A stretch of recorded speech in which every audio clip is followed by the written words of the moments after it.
دجال کے پیکج کے ساتھ ہماری نسلیں نہ کہیں کھڑی ہو جائیں، ہمیں دجال کے فتنوں سے اپنی نسلوں کو آگاہ کرنا ہوگا۔ صحابہ دجال کے فتنوں کے بارے میں اپنی نسلوں کو یوں سکھاتے تھے جیسے قرآن کی آیتیں سکھائی جاتی ہیں، اور حضور صحابہ کو یوں سکھاتے تھے کہ صحابہ فرماتے کھجور کا ایک جھنڈ تھا اور حضور ہمیں دجال کے آنے کے بارے میں بتا رہے تھے، اور ہمیں لگا کہ جس طرح یہ جھنڈ کے پیچھے کھڑا ہے ابھی نکل کے آ جائے گا، اور جن کے پاس آنے والا ہے ان کو پرواہ بھی نہیں ہے، ان کو دجال کا نام بھی یاد نہیں ہے، اس کی شکل بھی یاد نہیں ہے، اور ہم نے جو ہے وہ اس دنیا کو سب کچھ سمجھ لیا۔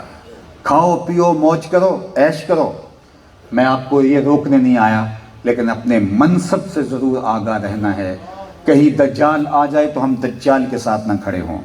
دجالی فتنے اپنی تمام تر قوتوں کے ساتھ ظہور پذیر ہو چکے ہیں، اب دجال کے ظہور کا وقت بالکل قریب آ چکا ہے، اور اللہ تعالیٰ جل شانہ نے اس کو رسوا کرنا ہے۔ ابتدائی طور پہ اس کو استدراج دیا جائے گا جو لوگوں کو مبہوت کر دے گا، اور منافق اور کچے ایمان والے اس کے ساتھ چلے جائیں گے، پختہ ایمان والے ہی کھڑے رہیں گے، وہ ان کے ٹکڑے بھی کر دے گا، اس کے ساتھ نہیں کھڑے ہوں گے۔ اور میں اور آپ دیکھیں کہ ہم میں سے کون ہیں اگر ان کے ٹکڑے کر دی جائیں، ان کی بوٹیاں نوچ لی جائیں، پھر بھی وہ کلمہ حق پر کھڑے رہیں۔ ہمیں اپنا محاسبہ کرنا ہوگا، اپنے آپ کو دیکھنا ہوگا۔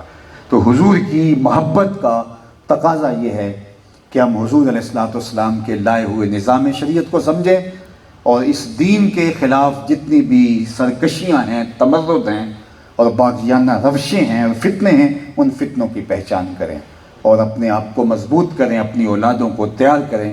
اور وہ وقت آنے والا ہے، حق اور باطل الگ الگ ہونے والے ہیں، اور اللہ تعالیٰ نے سچائی کا ظہور کرنا ہے، اور سچائی غالب رہے گی۔ اور حضور کا ایک فرمان سنیے اور میری گفتگو اختتام کی طرف بڑھ جائے گی۔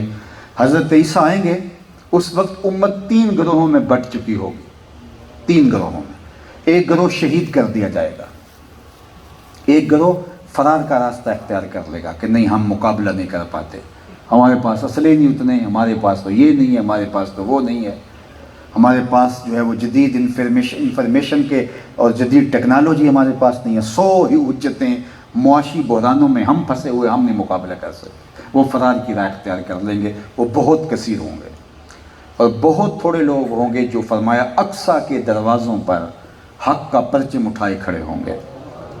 اللہ اکبر۔ حضرت امام مہدی، حضرت عیسیٰ ان کے پاس آئیں گے، اور حضرت عیسیٰ ان کو آ کے کہیں گے 2 چیزوں میں سے ایک کا آپ کو اختیار دیتا ہوں، یا تو میں بد دعا کرتا ہوں اور یہ اپنے منطقی انجام کو پہنچ جاتے ہیں کافر یہودی، اور یا پھر ہم ان کے ساتھ لڑتے ہیں، اللہ ہمیں فتح دے گا، بتاؤ کیا کرنا ہے۔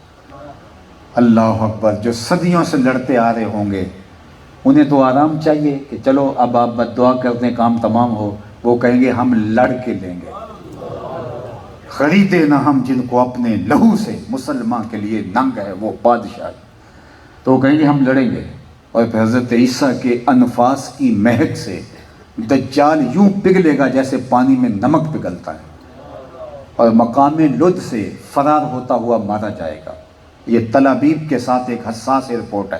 اس زمانے میں ایک دیہات تھا، گاؤں، جب حضور نے فرمایا لوگ سمجھتے تھے یہاں کیوں بھاگے گا، لیکن آج سمجھ آ گئی وہاں اسرائیل کا سب سے حساس ایئرپورٹ ہے، اور اس کا ایک ٹرمینل انتہائی حساسیت کے لیے بند رکھا گیا ہے کہ انتہائی ایمرجنسی کے لیے کھولا جائے گا، اور لگتا ہے کہ شاید یہیں دجال مارا جائے گا، اور یہ وہ انہوں نے اسی کے لیے رکھا ہوا ہے۔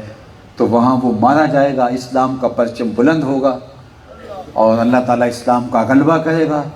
حضرت عیسیٰ یہ سارا کام مکمل کرنے کے بعد حضور کی بارگاہ میں حاضر ہوں گے، گنبد خضرا کے پاس۔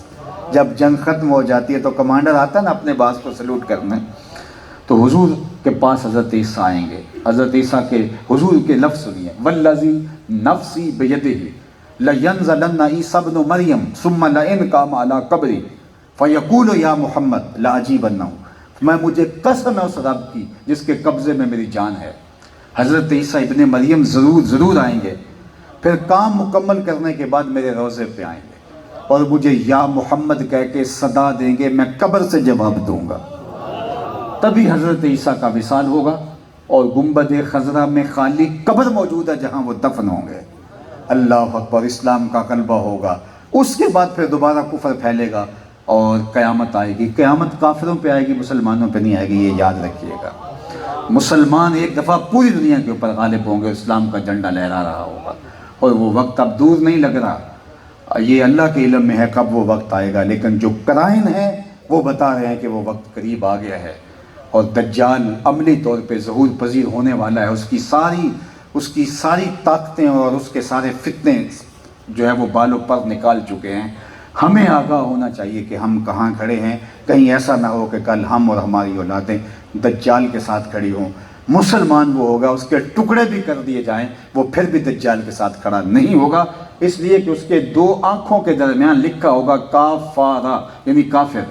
لہٰذا وہ منافق کو نظر نہیں آئے گا، مومن کو نظر آ جائے گا، اور وہ اس کو پہچان جائے گا، اور اس کے جو استدراجات ہوں گے اس کے دھوکے میں نہیں آئے گا. وہ پیکج بھی دے گا، کہے گا جو میری مانے گا میں اس کو جنت سے مالا مال کر دوں گا، جو نہیں مانے گا تو میں اس کو آگ میں ڈال دوں. اس کے ساتھ بظاہر دوزخ جنت چل رہی ہوں گی، اور جو ہے وہ بارش بھی برسائے گا اور سبزے بھی اگائے گا، وہ سارا پیکج دے گا معاشی. لیکن ہوگا دجال، لیکن مومن پہچانے گا کہ جو مرضی کر لے، بھوکے مر جائیں گے، تیرے ہاتھ پہ بیعت نہیں کریں گے. چند ٹگوں کے لیے اپنا ایمان تیرے ہاتھوں نہیں بیچ سکتے. لہٰذا ہمیں پہچاننا ہوگا، معرفت حاصل کرنی ہوگی دجال کی، اس سے فتنوں سے آگاہ رہنا ہوگا. احادیث کے اندر باقاعدہ ابواب موجود ہیں، ہمیں خود پڑھنے ہوں گے. علماء سے گزارش کرنی ہوگی کہ باقاعدہ خطبات جمعات المبارک کے اندر دجال کے فتنوں کے حوالے سے ہمیں ہماری نسل کو آگاہ کیا جائے تاکہ ہم اس کے فتنوں سے بچ سکیں. تو حضور کی محبت کا تقاضا دجال کو پہچاننا اور اس سے بچنے کی تدابیر کرنا اور اللہ کے دین کے پرچم کو اٹھانا ہے. اللہ تعالیٰ جل شانہ ہم سب کو اپنی پناہوں کا حصار دے. وآخر دعوانا ان الحمد للہ رب العالمین.